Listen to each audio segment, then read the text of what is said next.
Kesempurnaan Islam itu di mana? Ada 4, Pak. Syariat, thariqat, hakikat, dan makrifat. Ini kesempurnaan Islam. Mengapa yang dipanggil Allah di situ amanu, boten muslimun? Padahal miturut tahapan seseorang itu pertama harus masuk setelah Islam iman, setelah iman ihsan. Mengapa kita sudah Islam kok disuruh untuk menyempurnakan Islam? Yang dipanggil itu orang-orang yang beriman di sini.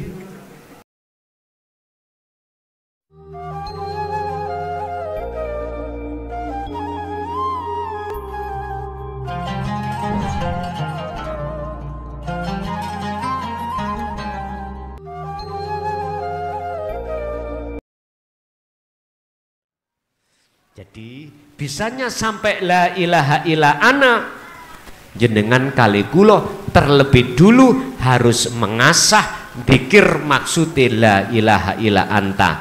Artinya tanamkanlah dalam hati jenengan selalu merasa kalau jenengan iku dilayani dening Gusti Allah.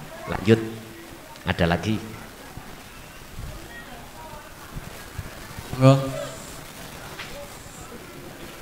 Boleh silakan, siapa yang mau nanyakan lagi?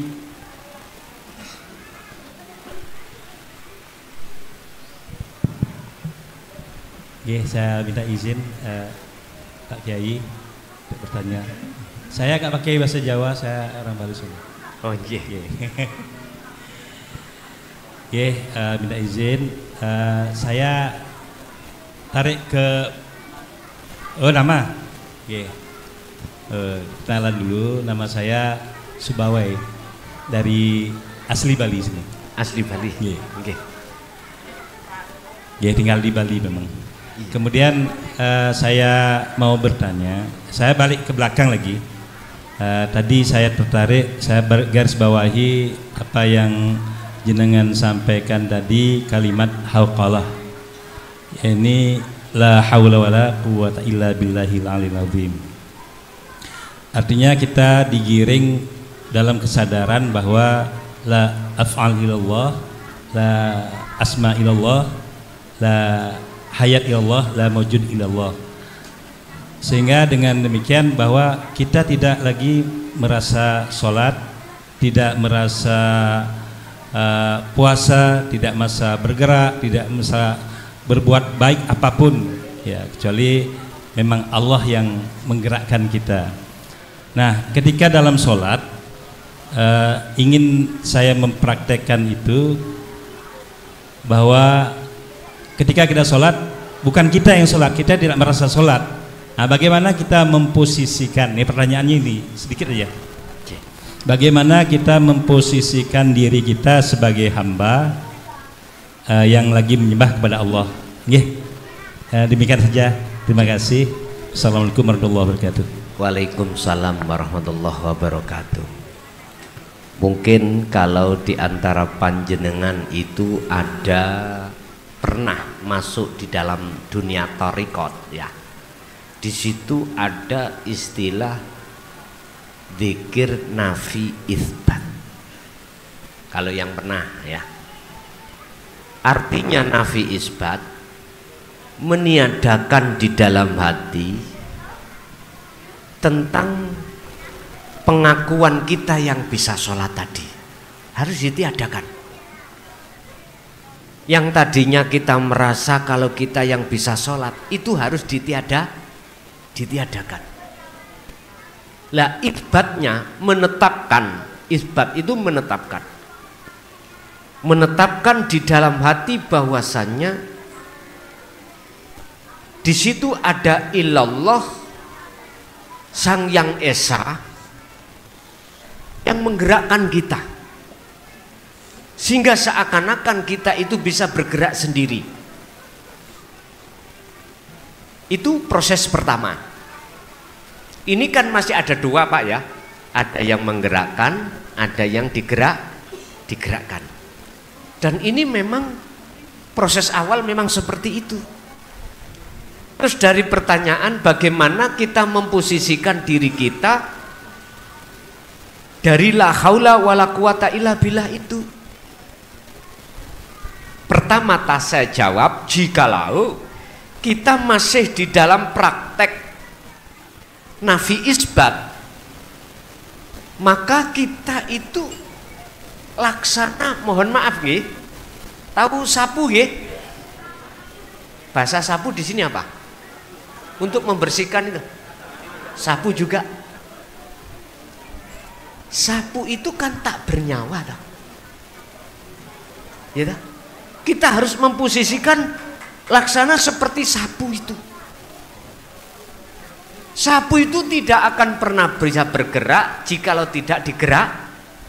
Nggak bisa membersihkan lingkungan jikalau tidak ada seseorang yang membawa dan membersihkan. Yang sudah menjadi kebiasaan kita di tengah umat umum itu adalah sapu merasa dirinya bisa membersihkan lahan. Artinya kita itu kebanyakan itu moral kita, moral hati ya, kepada Tuhan itu nggak ada. Dengan bentuk ngaku-ngaku kalau kita itu yang melakukan. Gaya yang seperti ini Bapak Ibu akan bisa sirna manakala pertama kita mau belajar ilmu ketuhanan atau ilmu tauhid, lalu mengamalkan 3 istiqomah. Baru yang namanya rasa rumongso diri kita yang melakukan, lama kelamaan Allah bersihkan. Akhirnya Allah tetapkan rasa keakuannya Allah yang melakukan. Ini nanti kalau sudah di tahapan berikutnya loh ya. Nek tahapan pertama jenengan ini masih ke bawah, aku bisa nih melaku sebab dilakukan, diperjalankan oleh Allah. Saya bisa bernafas karena dinafaskan Allah. Memang disitulah proses awalnya itu. Kalau lama-lama ini sudah apa? Sudah jenengan lakukan, ini nanti jawabannya ada di surah Al-Ahzab 4142. Di situ dikatakan, ya ayyuhalladzina amanu dzkurullaha katsiran. Wahai orang-orang yang beriman, selalulah kamu ingat pada Allah dengan ingat yang sebanyak-banyaknya, baik dikala siang maupun malam. Artinya ingat itu sadar Pak, sadar kalau sebagai proses awal kita ini gerak sebab digerakkan Allah. Oke. Kalau sudah sampai posisi akad, ini kita tadi masih 2 ya dah. Sekarang akad, memposisikan hamba kemana? Diri kita tidak ada. Gak ada ruangan sejarum pun untuk makhluk. Semuanya dipenuhi aku. Ana siapa? Ana Allah Subhanahu. Artinya di dalam hati sampai nanti akan selalu bergelora semuanya akunya Allah. Aku makhluk sudah tidak diposisikan.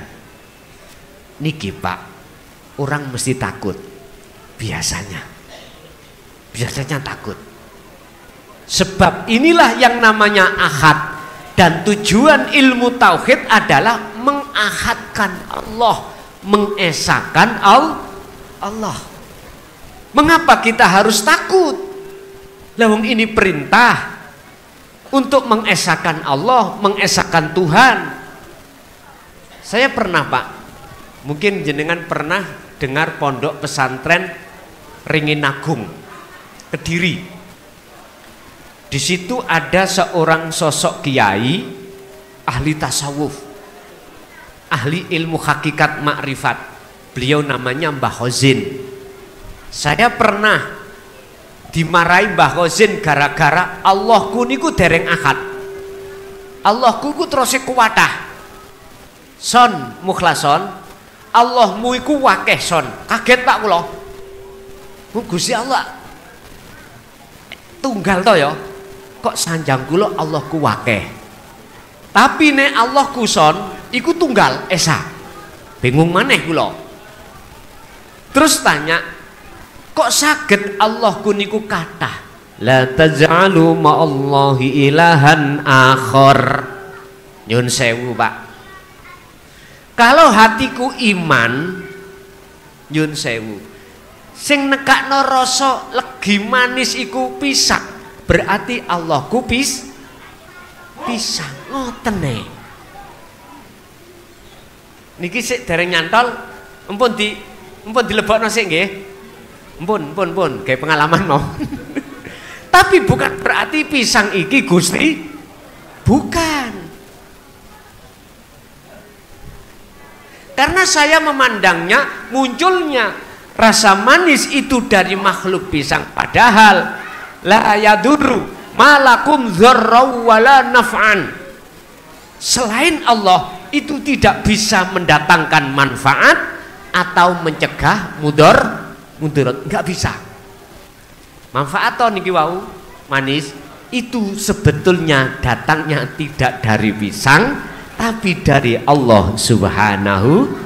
Berhubung hati saya memandangnya imannya makhluk, maka inilah yang dimaksud Mbah Khozin niku Gusti Allahku jenenge pisang.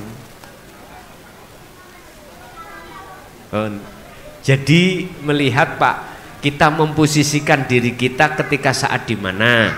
Kalau di dasar Pak, ya seperti sapu tadi Pak.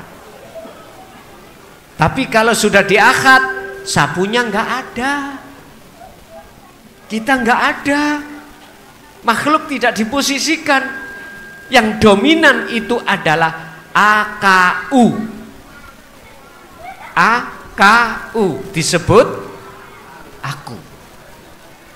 Lah persoalan aku iki apakah anak Allah iki, apakah Rasulullah juga nyampaikan? Ayo sampean buka di dalam surah Al-Anbiya ayat 25. Inilah jawabannya. Sebab selama ini saya mulai belajar tahun 74 Pak ini Pak ya. Saya sudah dibeat oleh Abah sendiri mulai tahun 74. Pengajaran tentang ilmu ketuhanan itu orang pada takut, gak berani menyampaikan. Yang alasannya takut fitnah. Tapi kalau dipertanyakan apakah Rasulullah itu menyampaikan pada saat zamannya, jawabannya ada di surah Al-Anbiya ayat 25. Wa ma arsalna min qablika mir rasulin illa nuhi ilaihi annahu la ilaha illa ana fa'budun. Pun niki tauhid yang terakhir. Muhammad, aku tidak pernah mengutus utusan sebelummu Muhammad, berarti termasuk Rasulullah, kecuali harus menyampaikan tauhid ini anak iki. Tapi Pak, resiko nggih luar biasa. Mohon maaf, saya bukan enak-enak duduk tahun sekarang di sini Bali, ndak. Proses perjalanan saya di penjara 3 tahun Pak. Saya jalani, diusir orang kampung, saya bersabar tetap. Nggih mohon maaf, orang enak-enak langsung seperti ini ndak Pak. Saya punya sejarah sampai saya dimasukkan di LP itu 3 tahun.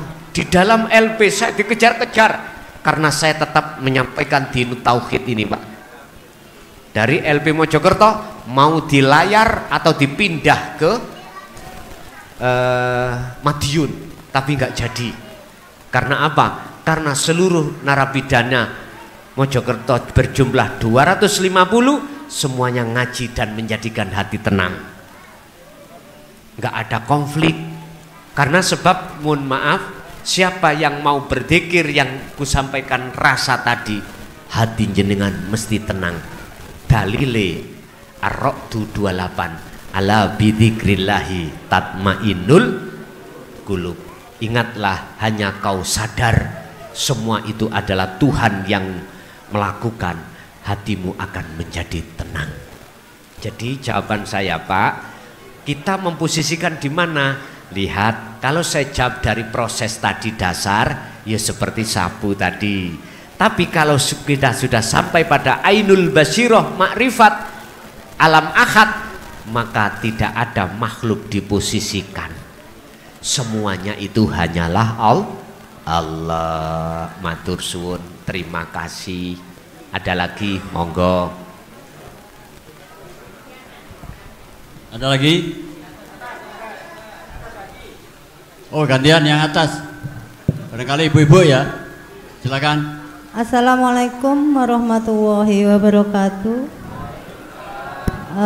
Saya Ibu Qodiria mau bertanya tentang apakah hati dan ruh itu sama, dan gimana caranya kita mengendalikan hati dan ruh kita di saat kita itu beribadah agar kita mampu menghadirkan adanya Allah di hati dan di kalbu kita.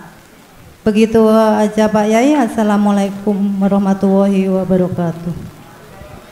Waalaikumsalam warahmatullahi wabarakatuh. Dari nukilan beliau Imam Ghazali lewat satu hadis yang mengatakan bahwasannya di dalam diri seorang manusia itu ada segumpal daging. Jikalau segumpal daging bagus, maka baguslah semuanya. Jikalau rusak, rusaklah semuanya. Mahua, daging yang mana yang dimaksud? Niku di dalam kitab Ihya, Pak. Imam Ghazali nukil, menerjemahkan, mensarah dari hadis tersebut. Ngeten. Wahua al-qalbu, itulah yang disebut hati. Tapi bukan yang dimaksud hatiku seperti hatinya ayam, hatinya kambing, segumpal daging, bukan. Al-qalbu ay ar-ruh, maksudnya hati adalah ruh. Orang Jawa mengatakan jiwa, nyawa. Paham ya? Nyawa. Beda lho Pak dengan sukmo, beda. Nyawa. Kalau dalam bahasa Al-Qur'an ada ar-ruh, ruh. Terus bagaimana kita bisanya hadir pada Allah? Lah niki ada wasilahnya, Pak. Ada penyambungnya. Nggih mohon maaf. Istilah jenengan kali kula pingin naik ke atas harus ada tangganya.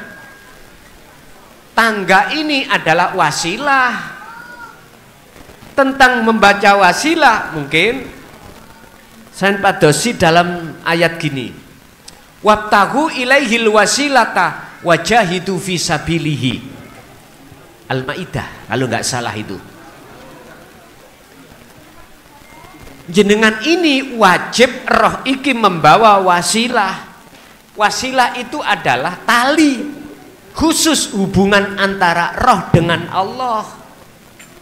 Ibarat mik niki Pak, kok saged muncul suara nok diaman itu di sound system di salon, karena mik ini ono sambungane dengan mixer lewat apa? UHF. Kalau ini UHF, kalau mik niki kabel gitu. Basa Jawa kabel, basa Arabe habel. Hablun, tali, kabel. Coba kabelnya diputus. Medal suaranya mboten? Enggak bisa. Hati juga begitu, kalau talinya ruh dengan Allah ini putus, enggak bisa. Jenengan iki khudur, khusyuk, sambung datang Allah, tidak bisa. Terus apa talinya ruh niku? Wahuwa adzikru bisiril asrar. Itulah zikir, kesadaran dalam hati bahwasanya hidup dalam diri dan di luar diri. Itulah sejatine wujude Gusti Allah, yang wujudnya laisa kamislihi syai'un, tidak bisa jenengan serupakan dengan sesuatu yang lain, tapi dirasa. Jadi rasa itulah Pak sebagai penyambung, Bu, penyambung antara ruh dengan Allah. Makanya tadi saya katakan, nek jenengan pingin sholat khusyuk, dikira rasa, bangunkan rasa, rasakanlah kehadiran wujud Allah dalam dirimu yang menggerakkan dirimu. Itulah hidup di dalam dan di luar dirimu. Niku carane Bu ya. Jadi ruh niku sami kali kolbun, hati sama. Walaupun beda nama tapi substansinya maksudnya itu sama. Lanjut, masih ada?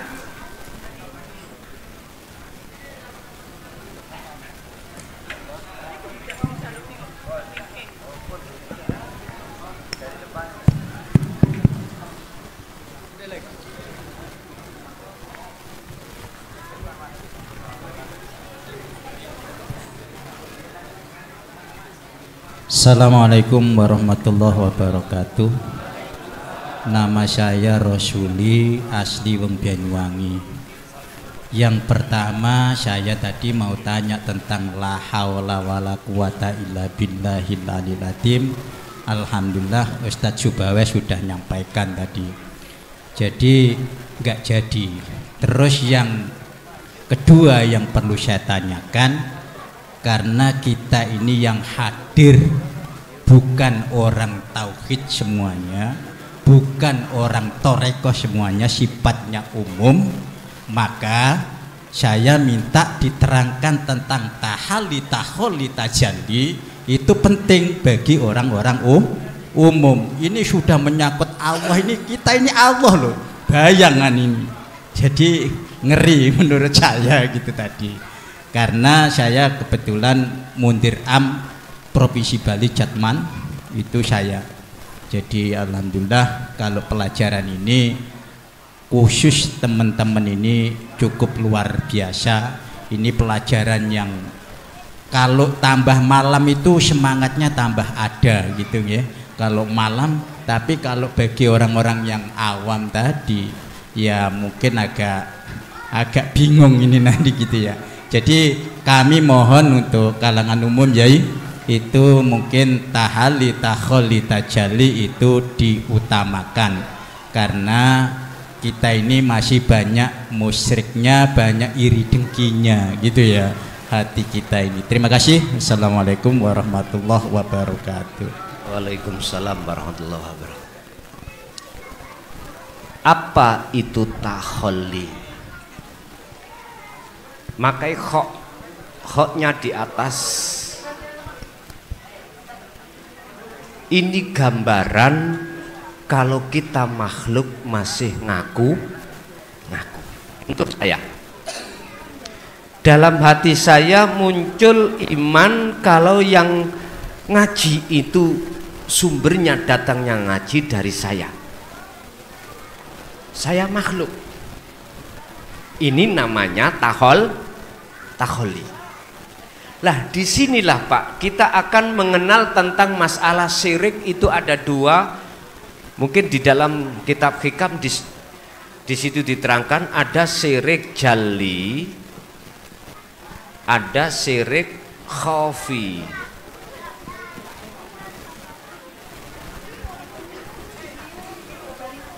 Yang jarang dibahas itu tentang syirik khafi. Kalau syirik jali itu sering dibahas di dalam golongan am, golongan umum. Contoh nggih. Saya minta sesuatu terhadap selain Allah, semoga hajat saya berhasil. Saya memakai ritual-ritual entah apapun. Lah, Ketika hatiku ada iman minta pertolongan selain Allah, itu namanya syirik jali. Tapi tentang syirik khafi ini nggak pernah dibahas. Karena maksud khafi itu sak lembut-lembute piro-piro perkara sing lembut. Contoh, dalam diri saya, hati saya ada iman, egoku ini ngomong, yo aku klason iki sing ngaji, iku berarti saya teringgapi syirik khafi. Ini miturut orang-orang maklum. Miturut golongan khos atau khawasul khawas atau golongan orang-orang yang sudah sampai tingkatan ihsan, boten angsal. Gak boleh, karena sudah tahu. Mengapa secara itu kok saya maklumi? Gini Pak, coba umpama si A ini buta matanya, terus berjalan di depannya ada cagak ketatap, salah nama boten? Boten, karena si A tidak tahu kalau di depan ada cagak. Kasihlah maklum, tuntunlah dia biar nggak ketabrak. Jikalau ingin buta, larikan ke rumah sakit, dokter spesialis mata, dioperasi baru. Tapi bagi jenengan yang matanya tidak buta, ono cagak tahu di depan ditabrak ae. Jamin jawab dewi, sampean terjemahno sendiri. Itulah mengapa syirik khafi di dalam diri seorang makrifat itu sudah tiada. Jadi takhalli itu saya makhluk ngaku. Masuk takhalli, titiknya dihilangkan, kok niki jadi kha. Artinya apa?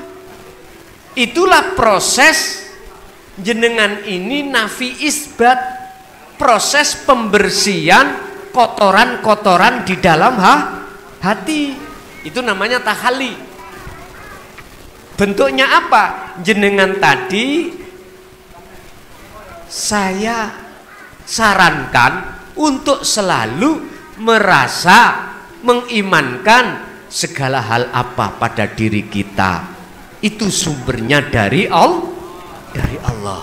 Berarti gak ngaku-ngaku. Inilah proses yang disebut takhalli, proses meniadakan rasa keakuan diri sebagai hamba sing sholat itu tadi.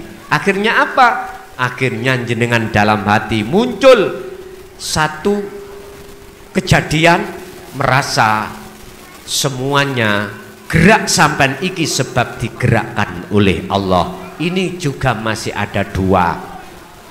Biar tidak ada dua, biar ada ahad, tajalli, merendah, titiknya ada di bawah. Apa maknanya tajalli? Menetapkan di dalam hati jenengan berbentuk iktikad, berbentuk keyakinan bahwasanya la maujudan illallah. Tidak ada yang wujud, tidak ada yang berkehendak, tidak ada yang bisa, semua apapun kecuali adalah aku Allah. Bukan aku makhluk nih Pak. Aku makhluknya kan pun hilang. Tinggal aku Allah. Itulah tajalli. Inilah tajallinya hamba kepada Allah. Sekarang tajallinya Allah terhadap makhluk itu bagaimana? Ini jawabannya ada di surah Al-Hadid ayat 3, bahwasanya Allah dohir, Allah batin. Ini belum tidak boleh saya sampaikan dulu ya, nanti dikira oh iku Siti Jenar ngene niku, padahal ndak, cuman kita yang salah paham. Di situ Allah dohir, Allah batin. Allah dohir, Allah batin. Ini ungkapannya bagaimana? Wis ngeten wae Pak, biar gak tadi fitnah di tengah-tengah hati sampean. Sekarang sampean iku selesaikan dulu zikir la ilaha illa anta tadi lewat rasa tadi, praktekkan setiap saat dan waktu. Nanti jenengan akan paham, oh tajalline Allah terhadap makhluk ini toh. Tadi kan saya katakan tidak ada yang wujud kecuali wujudnya Allah. Berarti dunya saisine niku makhluk wis gak wujud. Wis, sampean terjemahno sendiri. Berarti wujudnya sapa?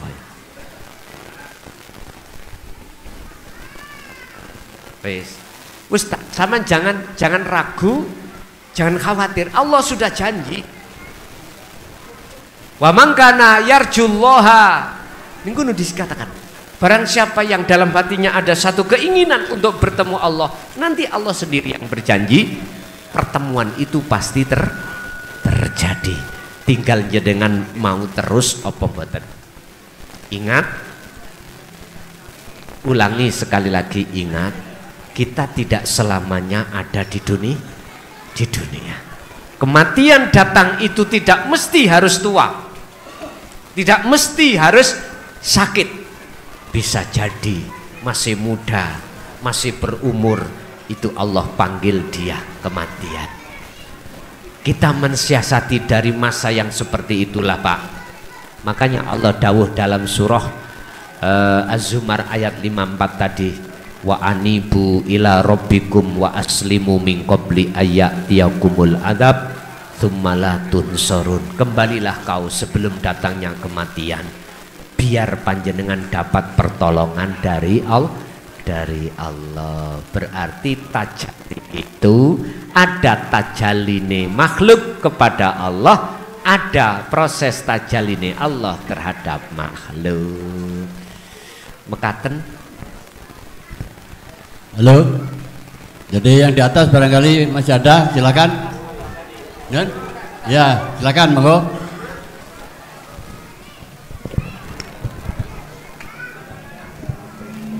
Assalamualaikum warahmatullahi wabarakatuh. Kula kajeng tanglet Yai. Kula niki sampun talqin, sampun suluk. Kula diparingi memojoan kalih guru mursid kula tentang menyebut nama Allah dengan lisan terkunci. Apabila saya menyebut nama Allah niku berubah dengan hati diri saya sendiri berwujud menyebut nama guru mursid kula. Assalamualaikum warahmatullahi wabarakatuh. Waalaikumsalam warahmatullahi wabarakatuh.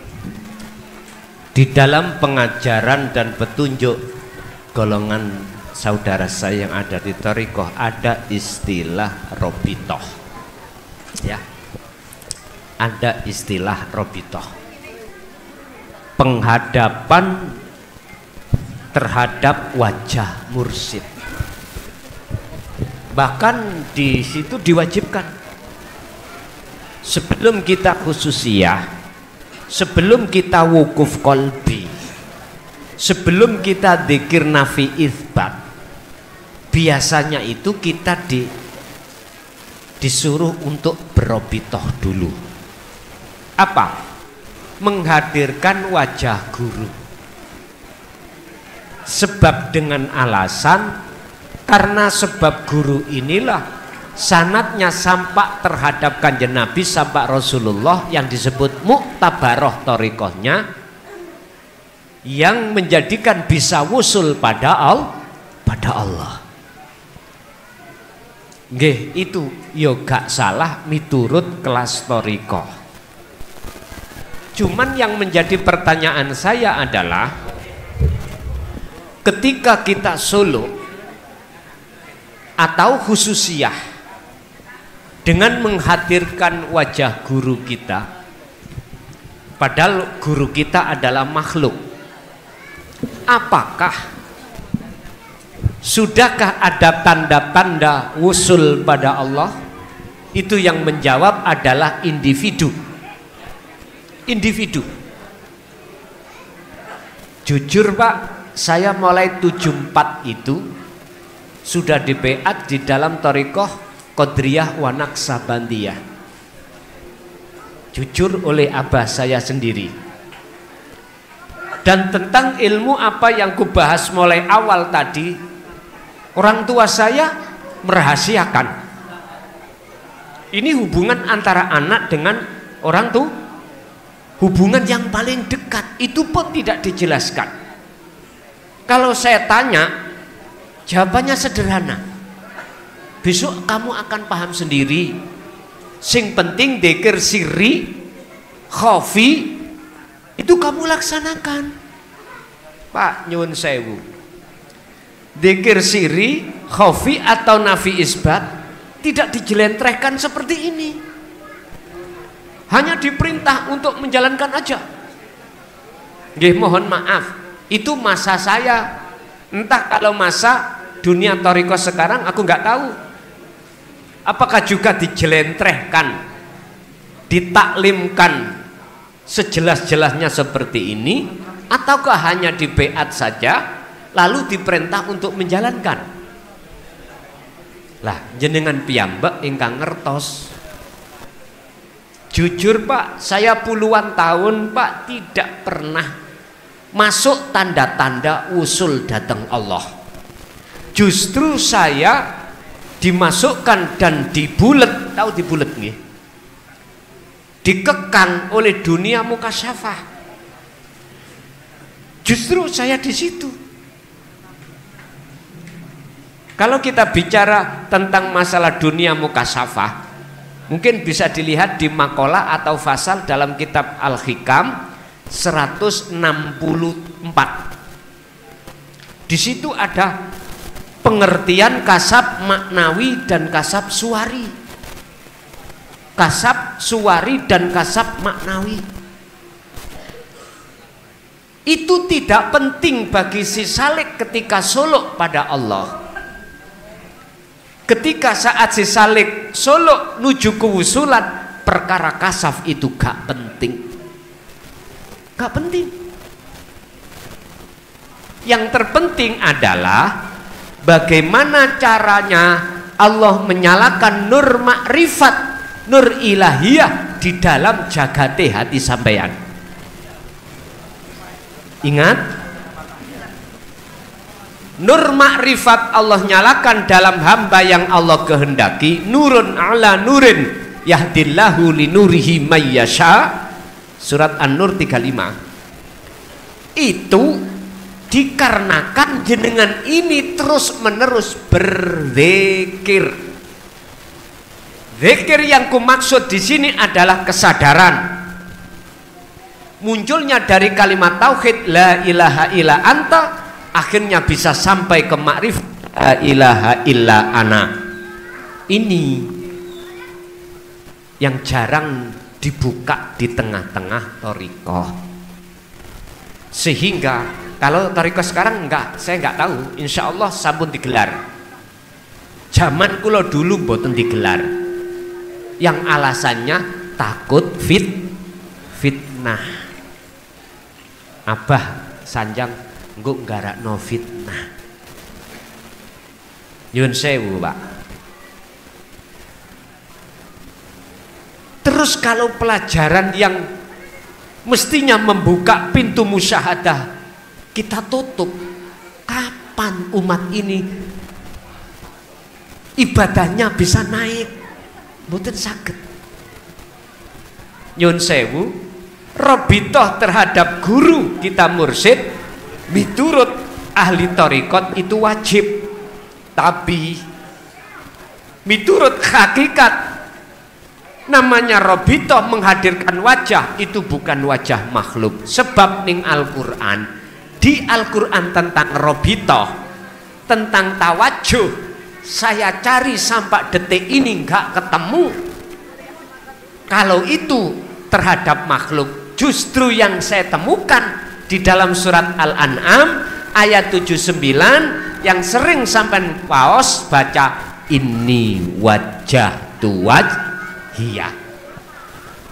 Itu yang saya temukan.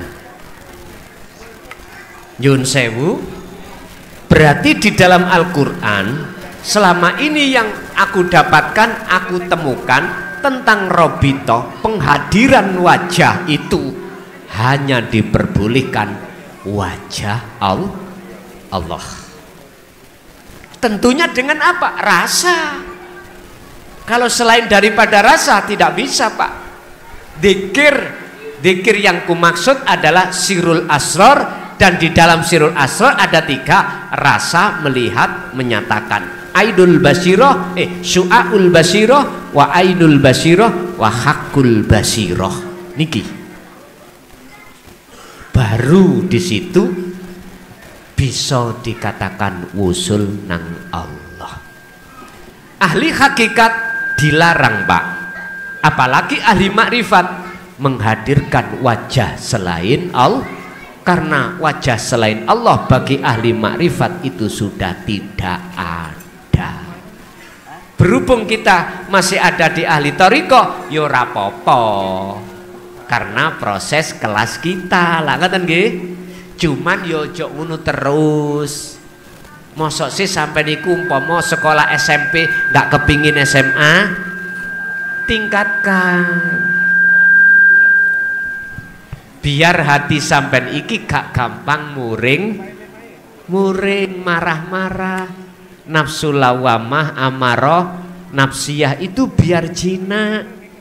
Tapi ingat, sejinak-jinaknya nafsu seperti Tom dan Jerry. Suatu saat dia merencanakan menikam terhadap kita. Wa ma ubarri'u nafsi inna nafsa la amaratum bisu. Belum aman. Tetap sak jinak-jinake nafsu akan menyerang kita dari belakang. Nggak bisa belakang, kiri, kanan, bawah, atas dan lain sebagainya. Itu akan bisa kita jaga manakala kita selalu berzikir hati ini pada Allah. Yeah. Ada lagi, Pak? Ada lagi? Barangkali yang perlu ibu-ibu ada di bawah ya, giliran ya. Habis ini baru di atas lagi. Monggo.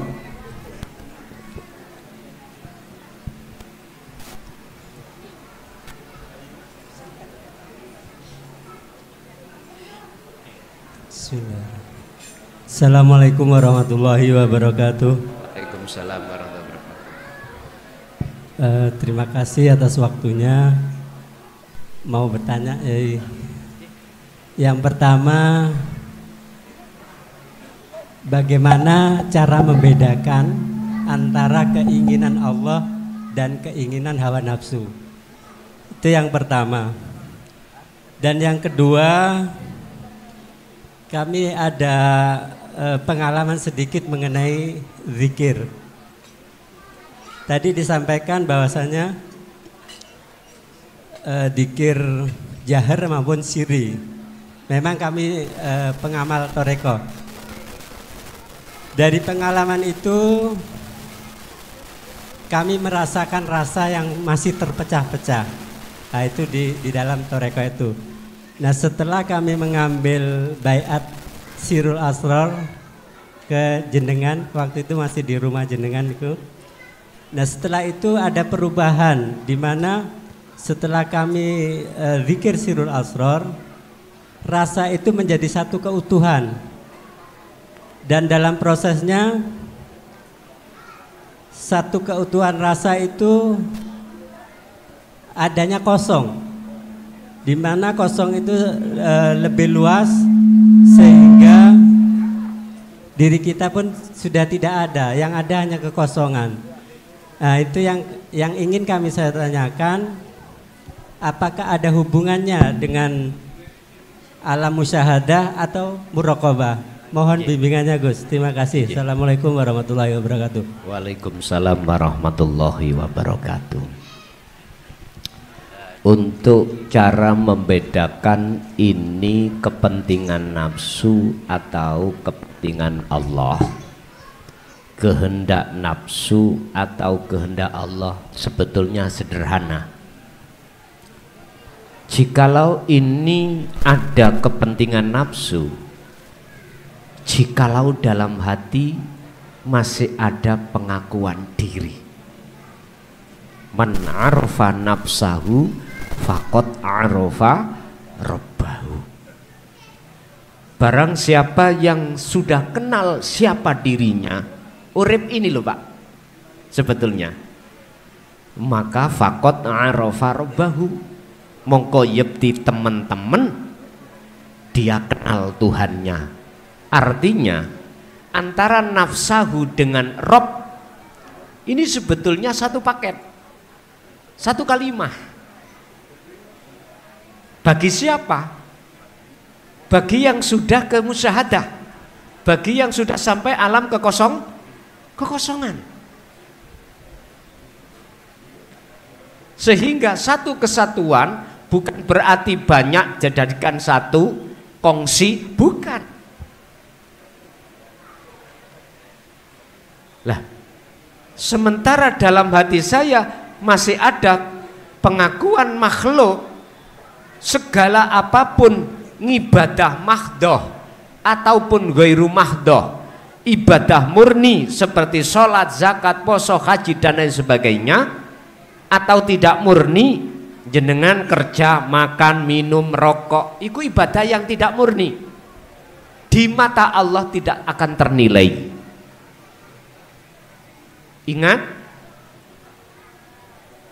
al-a'malu utawi piro-piro ngamal iku qaimatun, seperti suwarun qaimatun, seperti patung yang diem. Amaliyah napa mawon, ibadah napa mawon, artinya tidak bermanfaat jikalau tidak dikasih roh patung itu. Lah, roe amal itu apa? Ini nenggone hikam lo ya.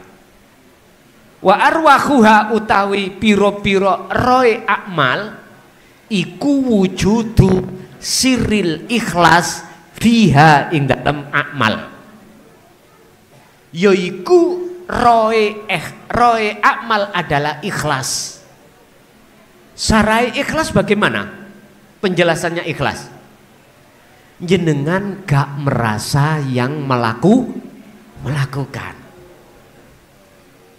Berarti sholat sampean, ibadah opo sampean, kalau jenengan tidak merasa yang bisa melakukan,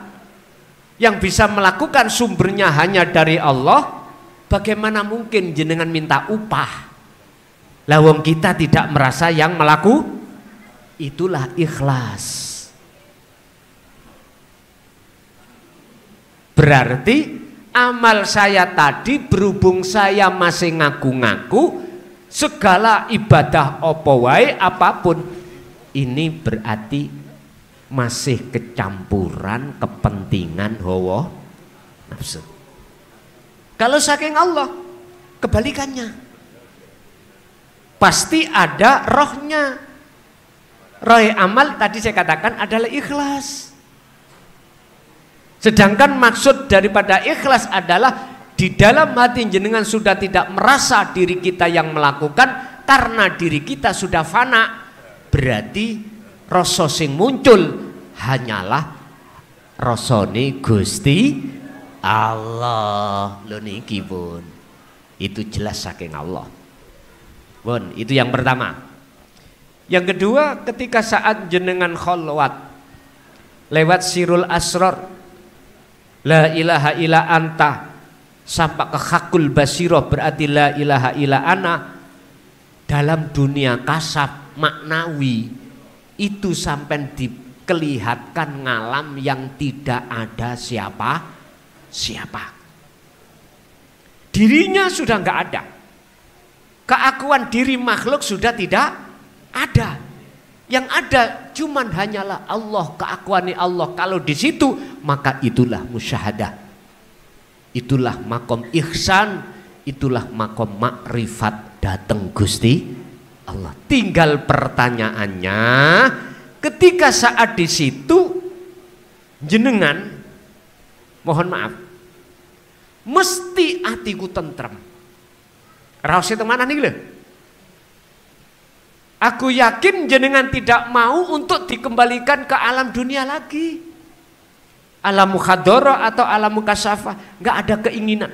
Dan di alam situ musyahadah itu, masa satu harinya di situ sama dengan 50.000 tahun masa di dunia. Jadi nggak kroso, koyoke sebentar. Coba jenengan sare, jenengan tidur, habis sholat isya, bangun-bangun subuh, jenengan gak mimpi apa-apa. Terasa lama apa terasa cepat, Pak? Cepat nggih. Makanya Ibnu Athaillah menggambarkan mimpi yang seperti ini laksana sempalane wong makrifat. Sempalan pang. Pang itu tangkai. Tangkainya pohon makrifat. Mimpi itu. Karena ketika sampai mimpi, jenengan sudah tidak mengerti apa-apa. Tadi saya sarungan apa enggak tahu. Oh jenengan tidur. Tadi saya itu mujur kemana, tidur sama siapa juga tidak tahu. Inilah Pak, kalau di dalam dunia wasilun atau majedubun, bila mana orangnya itu mau melewati jalan majedubun disebut jadab. Kadang-kadang waktu sholat kok jadab, tidak mengerti berapa rakaat, lupa. Ya sudah, Allah yang menghukumi sendiri. Tidak tahu jenengan ini jadi imam apa makmum, tidak tahu. Karena jenengan jadab, nggak tahu. Kadang-kadang moro jenengan itu belok arah, nggak ngerti. Sita, orang tidur bisa dihukumi mboten? Mboten saged. Karena beliau bighairi aklin, akalnya sudah tidak berfungsi. Beda kalau wasilun, beda lagi nih. Kalau wasilun memang hatinya lalai dengan urusan selain Allah. Yang ada cuman akunya Allah, cuman akal itu masih Allah sambungkan. Wabtaghi ilaihil wabtaghi fima ataqallah darul akhirah walatan sanasibaka minad dunya. Al-Qasas 77. Di situ raihlah dunia apa alam akhirat dulu, hubunganmu datang Allah, raihlah makrifat. Walatan sanasibaka minad dunya, hukum syariat jangan tinggalkan. Ini wasilun loh Pak ya, wasilun. Kalau majedubun beda lagi. Akal sak hatinya sudah lalai dengan urusan selain Allah. Istrinya nggak tahu ini istrinya atau tidak, anaknya makanya dalam kitab Al-Hikam disebut wahwa al-majnun. Secara umum wong ngarani itu orang gila. Padahal Pak, hatinya selalu berzikir datang Gusti Allah. Orang yang seperti ini itu kebanyakan itu tidak mau tahu hukum syariat, nggak mau, wis terserah, saenake.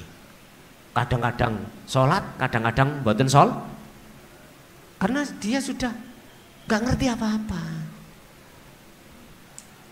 Makanya saya bawa oleh-oleh sistemnya sistem wasilun. Sama, jadinya sama ke makom musyahadah, sama makrifat Allah.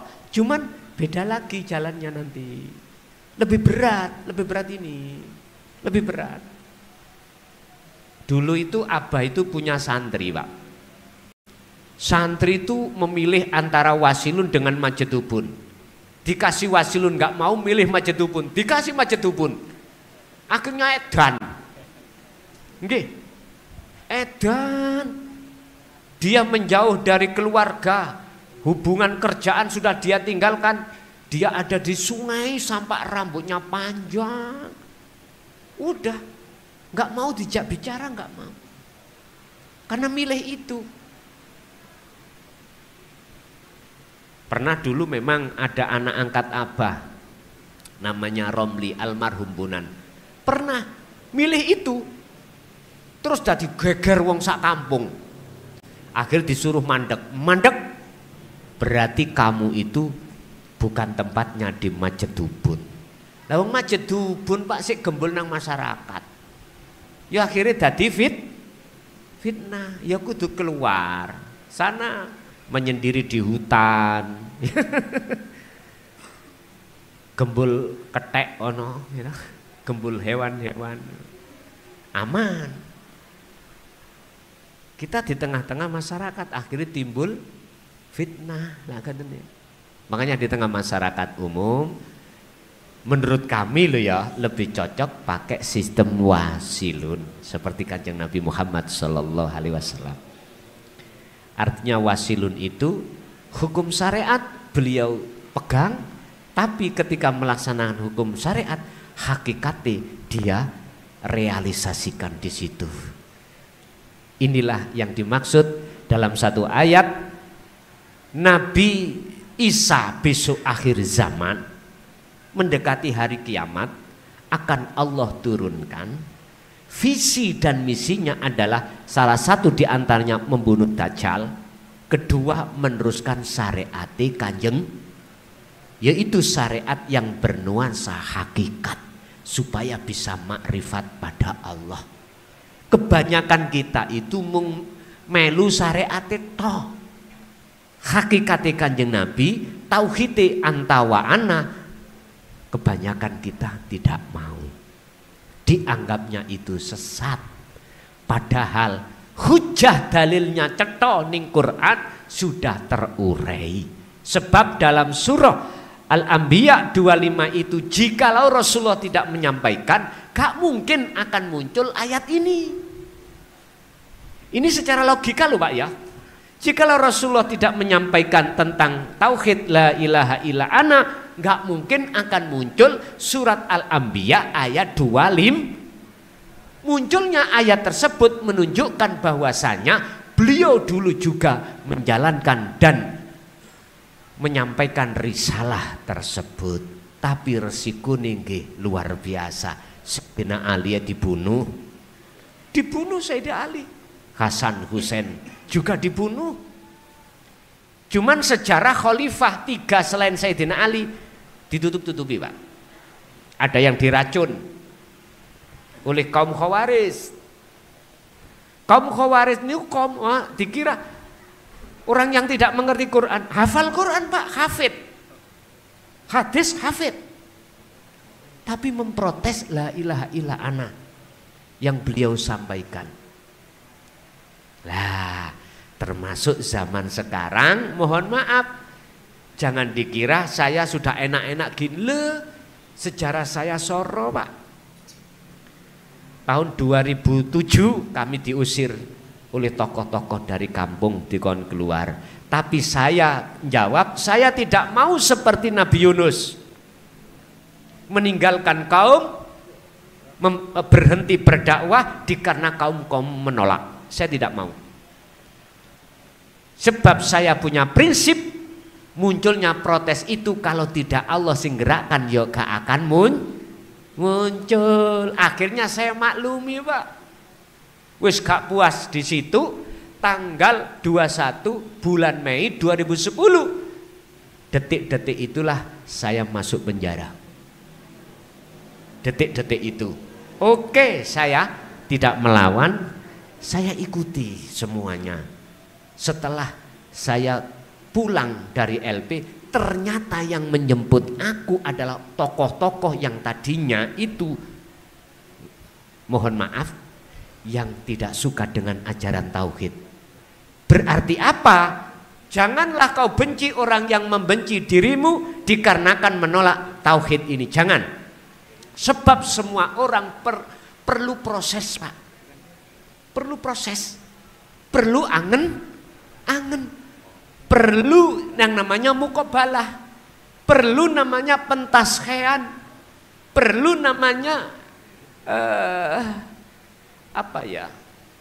pemikiran lagi, diskusi. Sebab mohon maaf, Orang yang memprotes itu kalau tidak digerakkan Allah protes, sakit protes sendiri? Mboten sakit. Itulah Kanjeng Nabi memandangnya kaum Taif itu bukan makhluknya, tapi memandang karena Allah yang menggerak. Akhirnya yang muncul pemakluman, maklum karena belum paham. Akhirnya apa Pak? Saya dibawa pulang ke kampung lagi, disuruh jadi kepala desa sampai detik iki.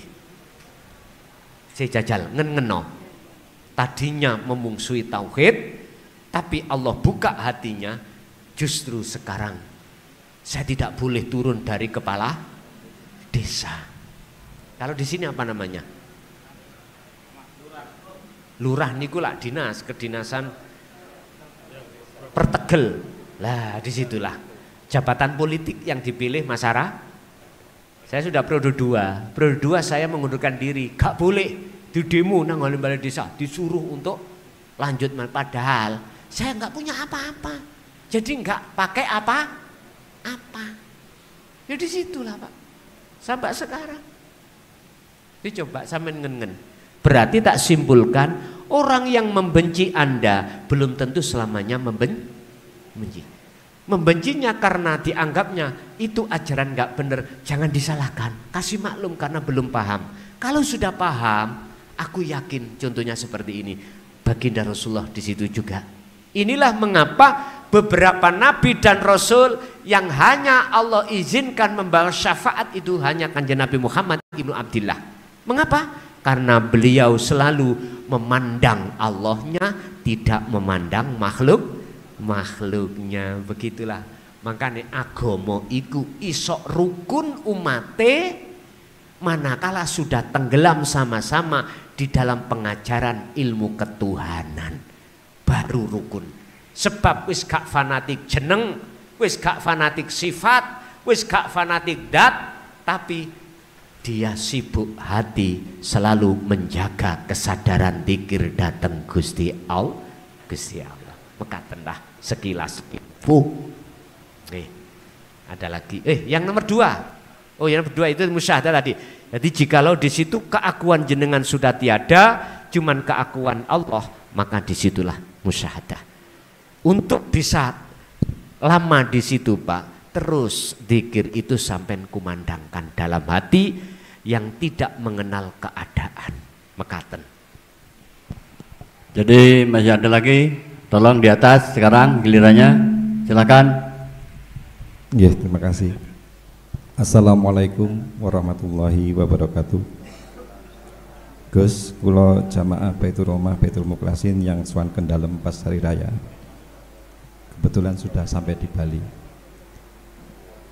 Ngapunten, kula ada beberapa pertanyaan.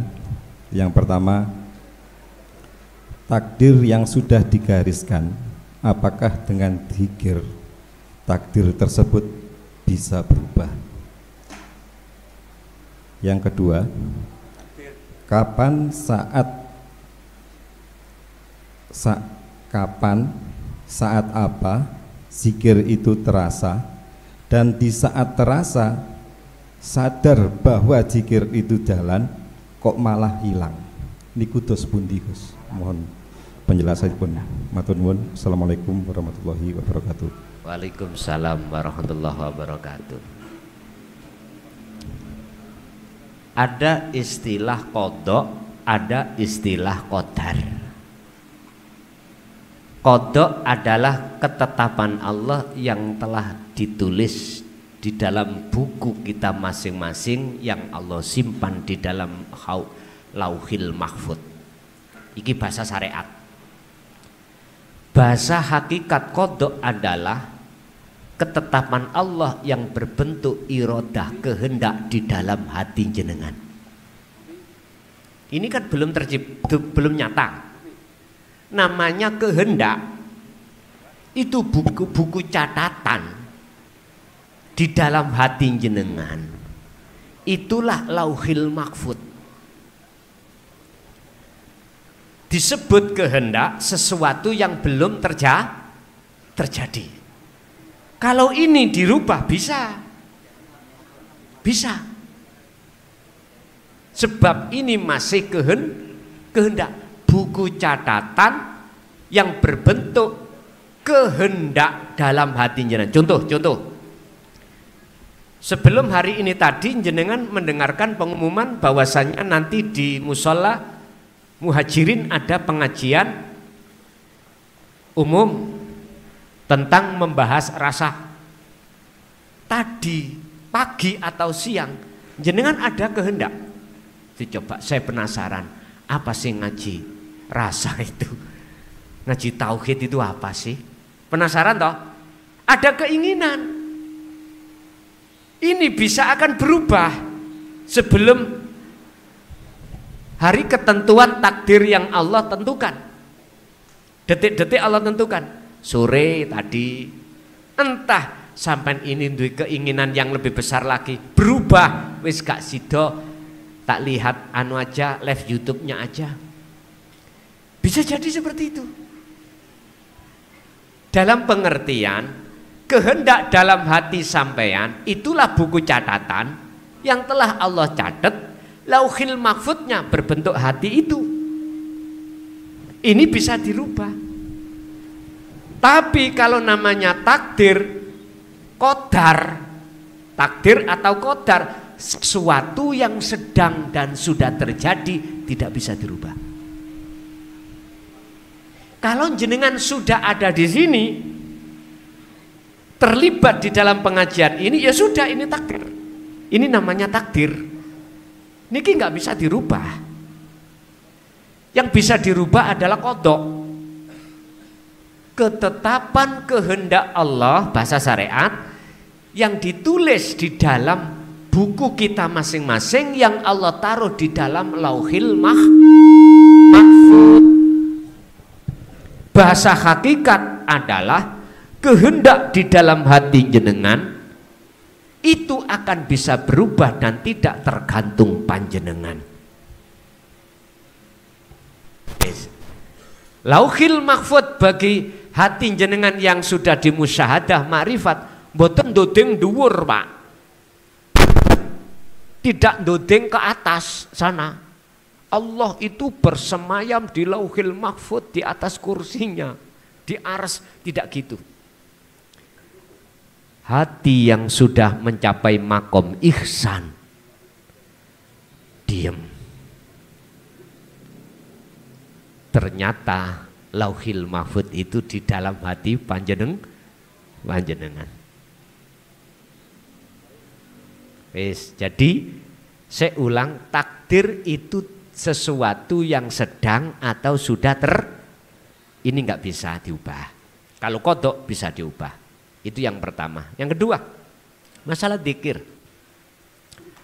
Kapan berlakunya dzikir? Ketika jenengan iki usul datang Allah. Ini ada macam dua, Pak, ya. Ada seseorang yang hatinya berzikir, masih merasa dirinya berzikir, ini disebut az-zuhad. Kalau dalam kitab hikam pasal 160 berapa itu? Az-zuhad. Az-zuhad itu siapa? Orang-orang yang sedang perjalanan takarub menuju dan bertemu Allah. Wajahidu fi sabilihi. Nah, ini orang-orang yang berjihad melawan nafsunya yang setiap saat dan waktu nafsu itu melalaikan pada Allah, dia perangi dengan zikir itu. Mereka ini masih merasa dirinya yang melakukan zikir. Makanya disebut az-zuhad. Orangnya disebut zuhud, perilakunya zuhad, golongannya zuhad. Piro-piro wong sing zuhud, zahid orangnya.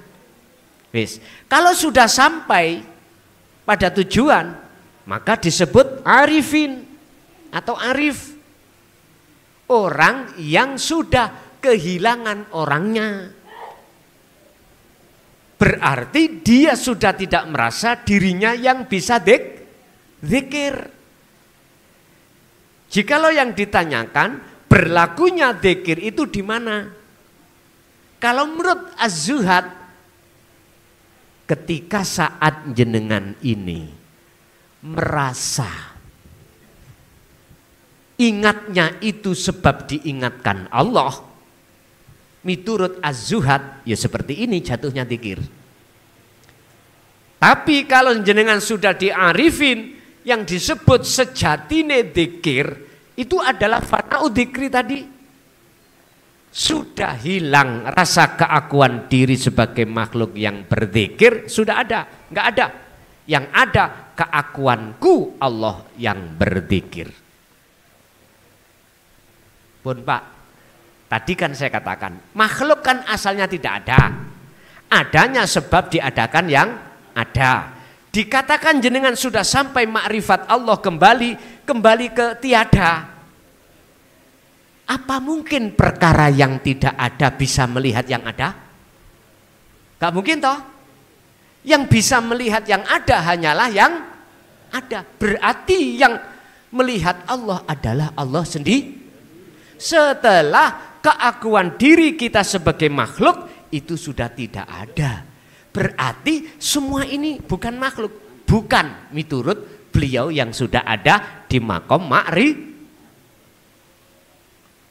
Pak, sampean disindir nanggone kesehatan.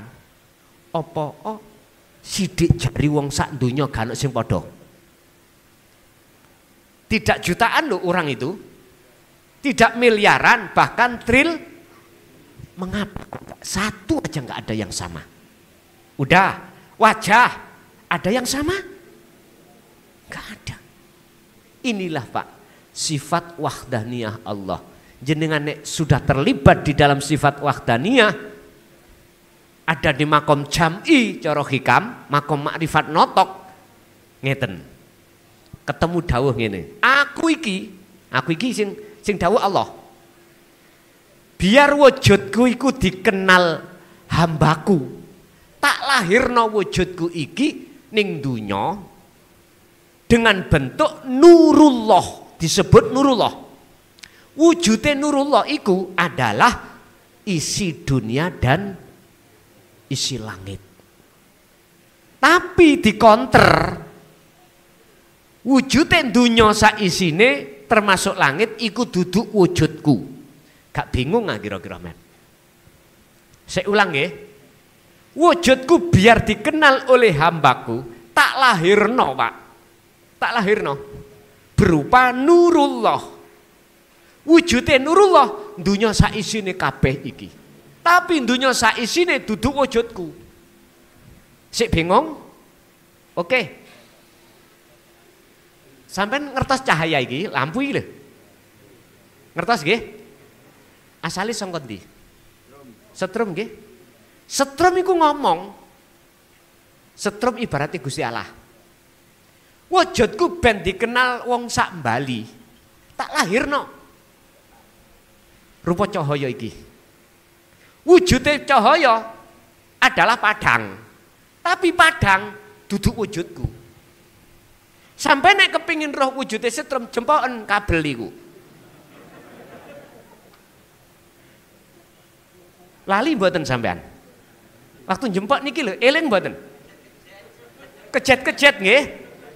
Otomatis pada saat itu sampai lalai segala-galanya. Dijajal mawon. Tapi ojo suwe-suwe.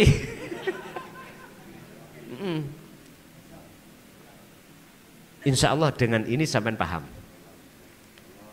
Tak simpulno, wujudnya setrum, wernane cahaya, wujud padang iki hilang ono nomo iku. La ibsorun wa mubsorun wa basorun. Makhluk yang bersaksi, mata untuk memandang bersaksi, khalik yang kita saksikan, semuanya fanakan. Terus disebut apa? Nek sebutan telu, tiga ini nggak ada, nggak bisa jenengan sebut. Kalau boleh saya katakan, ini loh Pak.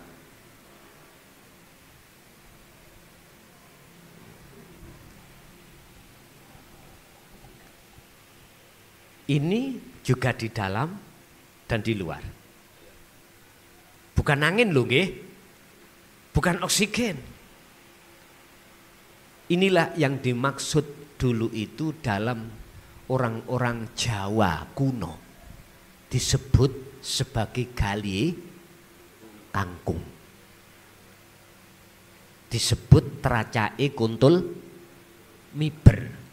Disebut susuane angin. Cara untuk bisa sampai ke sini, padahal surat Al-Baqarah 115 kan Allah dawuh, walillahil masyriq wal maghrib, dari jagat timur sampai jagat barat. Fa aina ma tuwallu fathamma wajhullah, kemanapun kau menghadap depanmu ada wajah Allah. Jenengan harus memfanakan selain daripada ini, baru nyatalah ini. Wis kula mboten saged nyebut, Pak. Mboten saged nyebut. Jenengan tinggal merasa diam, dan diam Anda itulah kedamaian. Makanya orang dulu kalau meditasi itu kan tinggalkan semua, gitu. Tinggalkan semua, anak, istri, kerjaan tinggalkan. Tujuannya apa beliau meditasi? Untuk mencapai Sidratul Muntaha. Untuk mencapai kesadaran kalau selain Tuhan Sang Esa itu tidak wujud. Disitulah Allah bimbing ruhaniyahnya beliau. Makanya kita wajib, menurut saya, miturut surat Al-Ahzab ayat 42 termasuk Fasabbih, sucikanlah bukrata wa asila, baik siang maupun malam, hatimu tentang adanya gambar selain Allah. Kalau Kanjeng Nabi niku dalam surat Al-Insan 26, wa minal laili fasjud lahu fasabbihu lailan tawilan, di malam yang panjang beliau selalu fasabbih, fasjud, selalu sujud. Bahasa syariat disebut tahajud. Bahasa hakikat beliau selalu mensucikan hati, bermujahadah menghadap kepada Allah. Ndak kalau kita malam sukanya tedung, langan ya, sukanya tidur, mancal kemul, sukanya gitu. Yes, kita latih lah Pak, kita latih minimal lah. Ikutilah di dalam surah Ali Imran ayat 191. Enggak bisa jenengan dengan berdiri, dengan duduk, enggak bisa dengan duduk berbaring sambil menjelang tidur jenengan berzikirlah terus menerus mekaten. Jadi untuk meletakkan zikir tadi berlaku di mana tergantung kita ada di Az-Zuhad atau di Al-Arif. Itu beda-beda. Oke. Ada lagi? Assalamualaikum warahmatullahi wabarakatuh. Monggo, ada lagi yang akan bertanya? Di atas. Giliran yang di atas, monggo. Barusan kan dari bawah. Sekarang yang atas dulu. Dari atas nanti ke bawah lagi. Kalau tidak kasihan sama yainya. Siap Yai? Monggo. Oke. Monggo, yang di atas silahkan. Ya ayyuhan nafsu mutmainnah irji ila rabbiki radiyatan mardiyah fadkhuli fi ibadi wadkhuli jannah.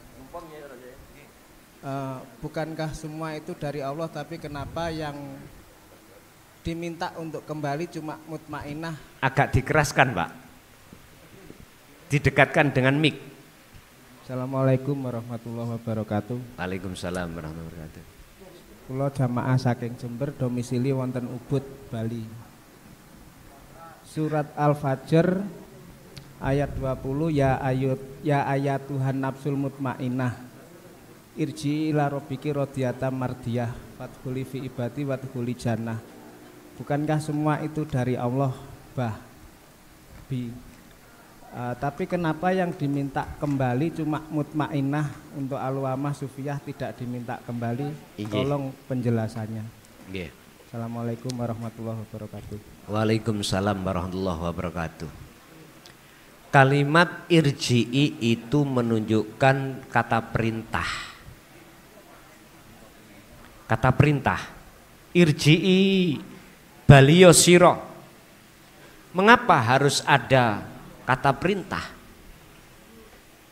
Apa asbabun nuzulnya ayat ini? Karena ruhaniyah kita itu blakrak. Tahu blakrak? Minggat dari Allah, bercinta pada selain Allah. Allah kita tinggalkan. Sampai dalam ayat lain, fafirru ilallah, lekaslah kau lari kepada Allah. Jikalau ruhaniyah kita tidak meninggalkan Allah, gak mungkin akan muncul kata perintah irji'i. Munculnya irji'i karena nafsu, karena jiwa yang tenang yang disebut ruh itu mengikuti nafsu dalam dirinya. Apa? Tinggalkan Allah. Pun sejarah yang tidak bisa kita lupakan. Mengapa Nabi Adam tinggalkan Allah? Mengikuti seruane iblis. Iblis mengatakan, kadung iblis diberikan izin oleh Allah di dalam surat Al-Hijr, Pak. Ayat 38, 39, 40. Iblis sebelum hengkang dari surga, iblis itu minta keringanan pengajuan terhadap Allah. Itu di dalam surah Al-Hijr ayat 38, 39. 40. Gusti, kula niki pun sampean cap makhluk sing duraka, makhluk yang tersesat. Iblis nggih. Gara-gara kan mboten mau sujud lah ngoten ya. Cerita ringkas itu seperti itu. Tolong saya minta 2 keringanan, 2 izin, rekom dugi jenengan. Apa blis? Setunggal kula saya jangan jenengan matikan sampai hari kiamat. Itu menurut ayat itu. Kedua, izinkanlah saya akan menyesatkan Adam dan anak putu Adam.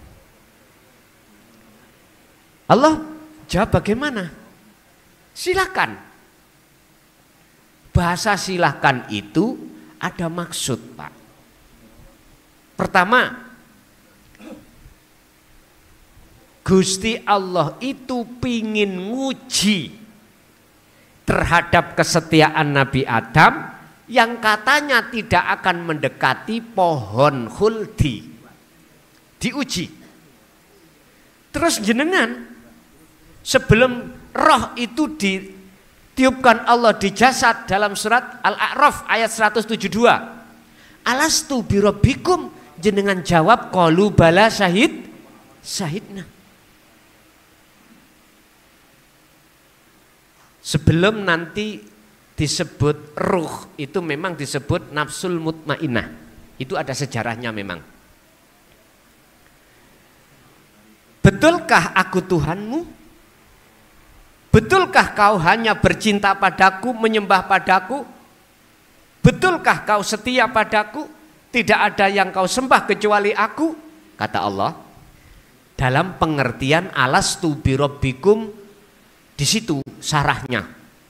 Jenengan jawab qalu bala syahidnya. Pertanyaan saya terhadap jenengan, jenengan ingat enggak roh jenengan itu dulu berkata gitu? Tidak ingat. Biar ingat, diingatkan lewat Al-Qur'an. Sebab Al-Quran itu miturut umat Islam hukum yang paling tinggi. Pedoman hukum dalam kehidupan manusia ini diletakkan yang tertinggi. Setelah itu as-sunnah, setelah itu ijma' qiyas. Ini Al-Quran. Akhirnya apa, Pak? lewat iblis wau dikasih rekom, akhirnya datang ke Adam. Adam, kau ngerti namanya khuldi, maknanya artinya. Khuldi itu kekal. Jikalau kau enggak makan khuldi, kau akan diusir Allah dari surga. Kalau enggak makan, kalau makan kau kekal di surga. Artinya apa, Pak? Bagi hati kita, apa kepentingan, kemewahan, kehidupan dunia dijadikan nafsu iblis terkesan kekal dan menjanjikan. Nggih, mboten? Nggih, mboten? Jelas. Karena kita belum sadar. Akhirnya kita yang dagang sudah menjadi orang yang kaya tidak ada puasnya. Kita yang punya jabatan tidak ada puasnya. Padahal satu sisi sadar nggak sadar, kalau kita meninggal semuanya tinggalkan. Memang itu dibikin nafsu, terkesan kehidupan dunia itu seakan-akan kekal. Makanya kita mengapa jarang ingat kematian. Kadang-kadang loh Pak, ada tetangga kita mati, paling ingatnya waktu kita mengantar jenazah. Habis dari jenazah pulang, lali lagi. Apalagi awak sehat, kerjane lancar, ekonomi lancar, urusan lancar. Wah, lupa. Alhaakumut takatsur hatta zurtumul. Lupa ingat-ingat kalau sampai kematian itu datang baru ingat. Kalau kematian itu datang baru sadar, itu namanya matahari sudah terbit dari bar kasep. Nek cara bahasane wong Jawa, mriki napa? Telat sudah. Makanya bersyukurlah jenengan ketika dikasih Allah sakit gak sembuh-sembuh. Bersyukurlah karena dengan sakit menjadikan hatimu teringat akan kematian.